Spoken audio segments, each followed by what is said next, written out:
Today is finally the day when I will show you if the graphic cards that I found in Scrapyard really works. But first things first, so let me introduce you my AT Beast machine that I will use for it. First, I need to build it, to be honest, because this is just the case. Even the case, it's quite nice, and as I will now switch it on, you can see that there is already hard drive, old fan, and creative CD-ROM. But what will be inside? Inside will be this motherboard, which is Matsonic. The CPU is Pentium 3 clocked at 450 MHz, and it have 256 SD-ROM, 100 MHz memory as well. The big advantage of this motherboard is that it's 80 size, so it will fit into this case without any problem. And it have AGP port, PCI port, and ISA port as well.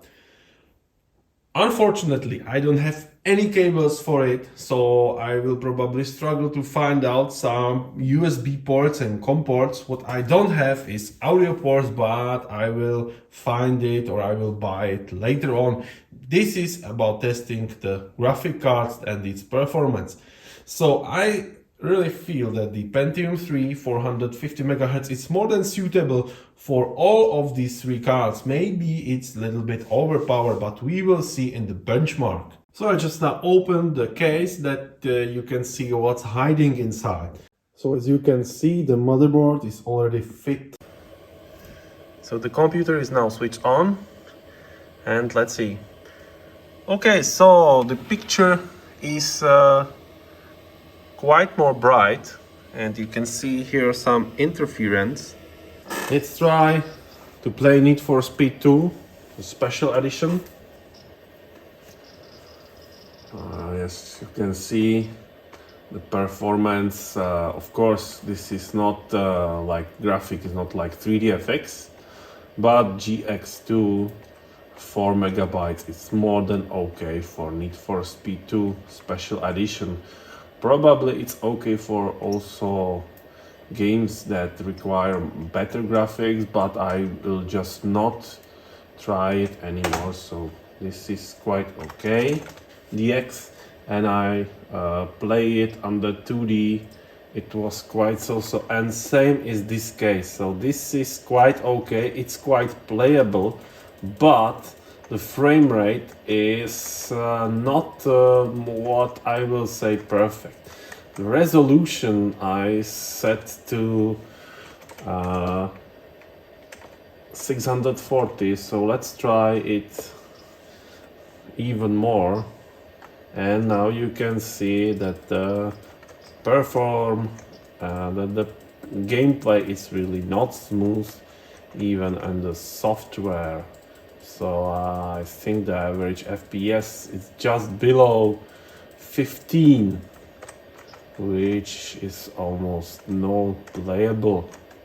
So that's for the S3 Virge GX, and the next card that I will put inside is 3DFX Voodoo 3. There is additional non-original cooler, because there was no cooler, the card was from scrap, so there were missing metal sheet and also the original cooler, and also the condensers were destroyed, so I exchanged them for non-original. But in this case it doesn't matter, because this card was really I was given for no money. So let's see if we can see something. Okay, so that's quite surprising, because the car is bent, and also there are a lot of scratches, and I didn't repair it. So as you can see, the picture normally appears. So meanwhile it will load. I will install the drivers for 3DFX, and then I will benchmark it. So the 3DFX drivers are installed. I think the most suitable benchmark is 3D Mark 99, because the card was released in 99. So I think 3D Mark 2000 is way too much for 3DFX Voodoo 2000.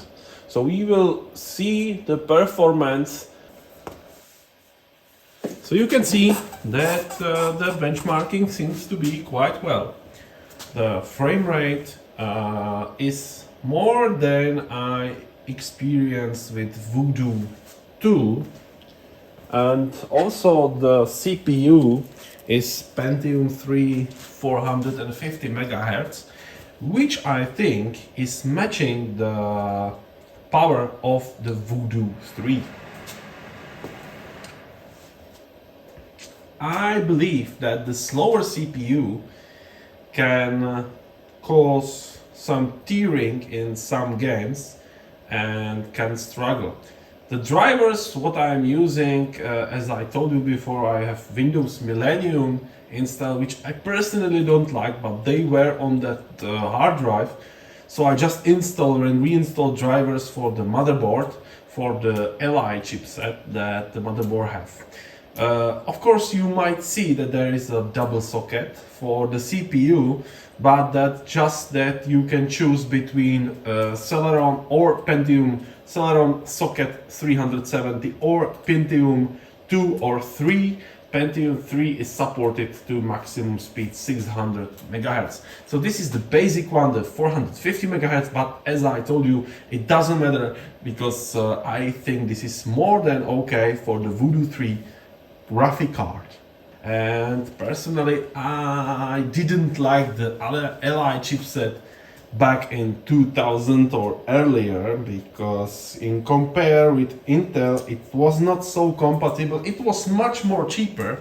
I also like more the 80 builds instead of 80X builds, because I think that the first 80X builds cases were not such a high quality as this old case is. So I really think this will be my ultimate testing machine with PCI slots, with AGP slot, and with ISA slot. During the benchmarking, I will also check the temperature of the card. 39 degrees, 38 degrees, and the cooler is 31, 32, 32, and the chip upside is about 40, but still this is much less than with the original cooler. With original cooler there was no problem to get over 60 or 70 degrees on the top of the card, which causes of course freezing, overheating, and then destroying the whole card.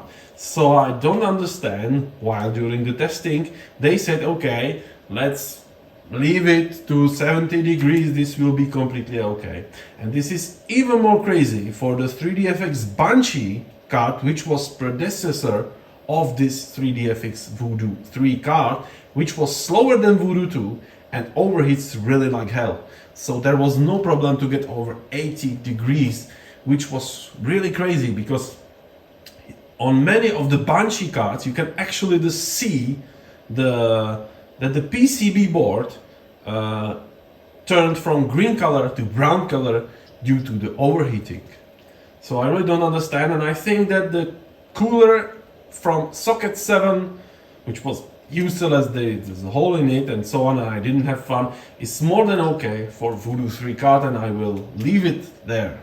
So the result is 2776 3D benchmark, which is, I think, quite okay, but can be a little bit more if I will compare. The CPU 3D Mark can be also quite more, so I think this is caused by the Li chipset. Okay, let's benchmark it, or let's try it in Quake II.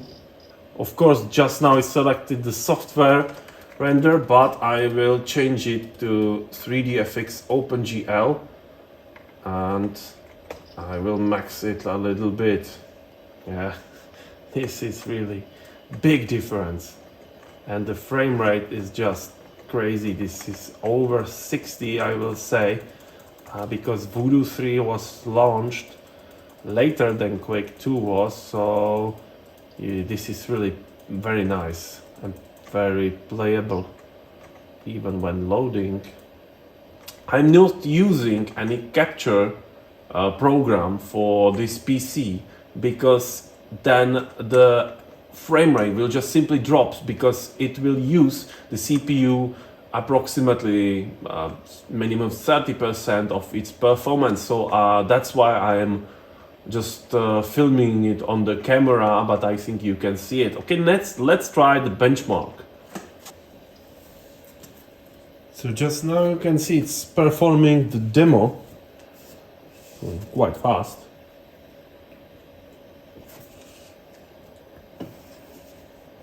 With this 3DFX Voodoo 3 2016.8 seconds with 41.1 frames per second. Just now I'm running the 3DFX version of the Need for Speed 2 Special Edition, but I really think this is this is not suitable game for this testing because that's just too powerful for this card. But it's nice to play it. And as I told you in my video before, I didn't personally like Need for Speed 2 Special Edition due to the fact it's just not so realistic as Need for Speed 1, or it's not as pretty as other games, for example Gran Turismo or similar game. Yeah, you can see there is no tearing. I don't know what the FPS are, but this is just I think way too much for this game, but it's nice to play it. Okay, so far you saw that even with the scrapyard 3DFX card and low budget PC, you can still perform a pretty decent retro gaming. Now I switch on the computer with the last graphic cards, which is Permedia 2 from 3D Labs, and it's working as well. So all of these three cards that I showed you today was working. Just the S3 was a little bit brighter. It's oldest one from those GPU, and I have to install the drivers first. Also, just now I don't understand why mouse is not working, but it doesn't matter at this case. But this card supports OpenGL. Okay, so we should be able to run Quake II at least. I don't know how it will perform in the benchmark, okay, of the memory, so I have to change the resolution to 640 to 480, and we will try it. I really never owned this card, so I don't know what to expect. Seems that nothing happens or it freezes. Okay, so when I tried any benchmark, the card just freezes. So I think that's not completely okay. But anyway, this intend to be a professional card for the modeling, so maybe I'm not using something right, so please write me in the comment.